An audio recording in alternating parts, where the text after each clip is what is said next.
ni mtoto wa hekalu, aliyetumika hekalu.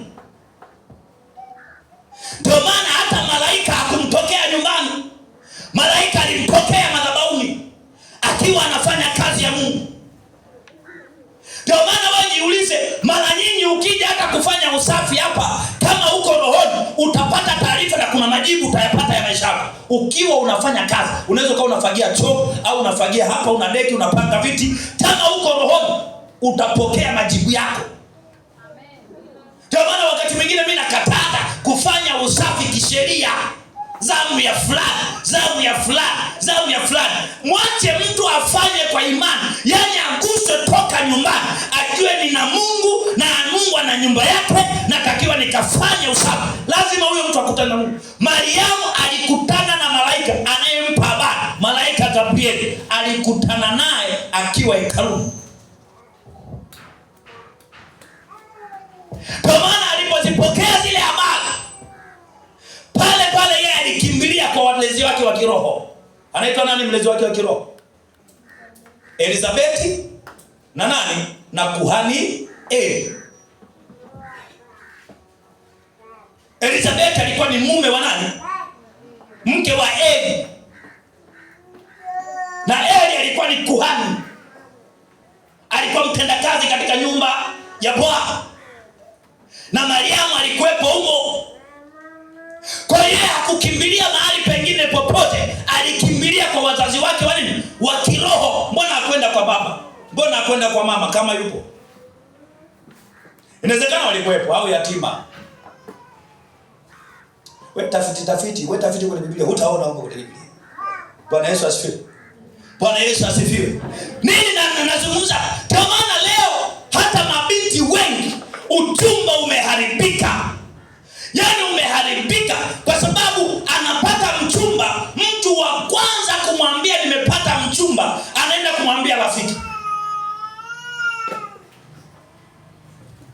Sasa ukishamwambia rafiki, huyo mtu anageuka hawi mchumba, anakuwa kichumbani. Anakuwa kachumbani. Kwa lazima kuchanganye. Sema amina. Sema haiwezekani. Mpo mabinti. Haleluya. Taarifa anakimbilia kwa mama. Mama, nimepokea hii salamu hii ya namna hii. Anapoambiwa hivyo salamu ya namna hiyo, tayari ile salamu tu aliyopewa na malaika Gabriel, saa ile ilitengeneza kitu ndani yake. Kwa maana hata mahubiri unaposikiliza, uwe makini sana, usiwe mtu wa kutoka nje. Wala wa kusikilizia huko nje, umekaa kibarazani unasikilizia. No! Ingia mahali palipo na madhabahu. Kaa pale, sikiliza kwa umakini. Kuna neno litakaloachiliwa kwenye maisha yako. Hilo neno litakubeba maisha yako yote. Ila mwingine anasema, mbona mimi nasikiaga wakihubiri, nasikiaga. Nikipita njia ya kule wananiambiaga, nasikiaga mkihubiri, hata mkiomba mimi nasikiaga. Sawa, unasikia. Ngoja nikwambie. Mungu anapotaka kuachilia mimba ya kiroho ndani yako, lazima litume neno. Lazima litume. Bwana Yesu asifiwe. Na neno kawaida huwa linawindwa sana. Yaani neno lililobeba mimba ya kiroho, ambayo ikizaa mtoto, kuna kitu kikubwa kinatokea kwenye maisha ya huyo mtu.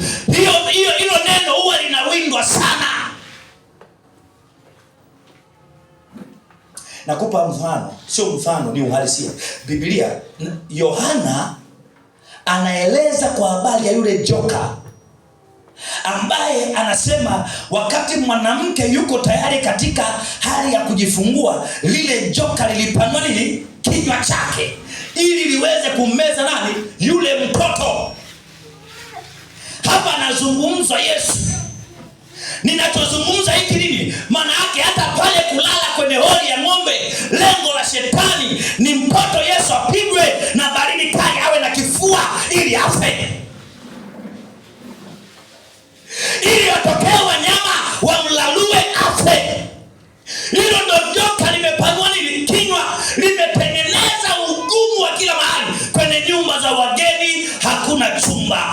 vimejaa. Ukienda sijui kwa ndugu, wanasema kuna wageni wamekuja, kwa hiyo nafasi haipo. Akaenda huko hakuna nafasi, akasema nitafute mahali ambapo angalau atabaki mtoto. Shetani ana uwezo wa kubana kila eneo. Ndio maana usipokuwa mwombaji, kuna maeneo hautakaa uvuke kwenye maisha yako. Hautakaa uvuke kwenye maisha yako. Na sio maombi tu, Bwana nipe hiki, nipe hiki. Ni maombi ya kupambana, kupiga kila upinzani uliosimama kwenye maisha yako. Inawezekana hujanielewa. Biblia inasema mwana wa Adamu alidhihirishwa ili kuzivunja kazi zao. Kwa kuzaliwa kwa Yesu, kusudi la pili ni kuhakikisha wale wote ambao wamekamatwa na shetani, kazi za shetani ziko kwenye miili yao, hizo kazi zinaharibika na huyu mtu anakuwa yuko huru.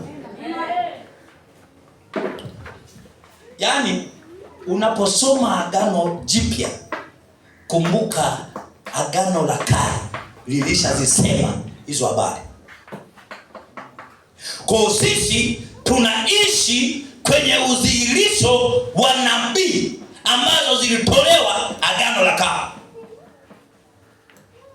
Ndio maana neno la Mungu linasema utukufu wa mwisho utakuwa ni mkubwa sana kuliko ule wa kwanza. Ni kweli na wao manabii walitembea kwenye huo utukufu na nguvu za Mungu, lakini sisi tuliye na Yesu ambaye wao walimuona ila hawakuishi naye, sisi tunatembea kwenye utukufu mkubwa zaidi kuliko wa kwao. Wengine hamjanielewa. Mbona msemi amina au na wivu? Mbona msemi amina? Yesu anasema hivi, anamwambia Tomaso, asema ni heri wale wanaoniamini pasipo kuona. Manake sisi tuna heri zaidi kuliko hata akina Petro.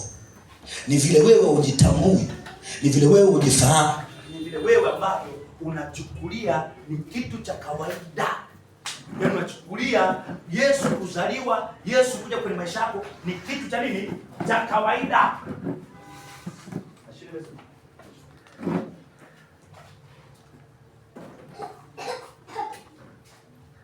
Bwana Yesu asifiwe. Amen. Bwana Yesu asifiwe. Amen. Haleluya.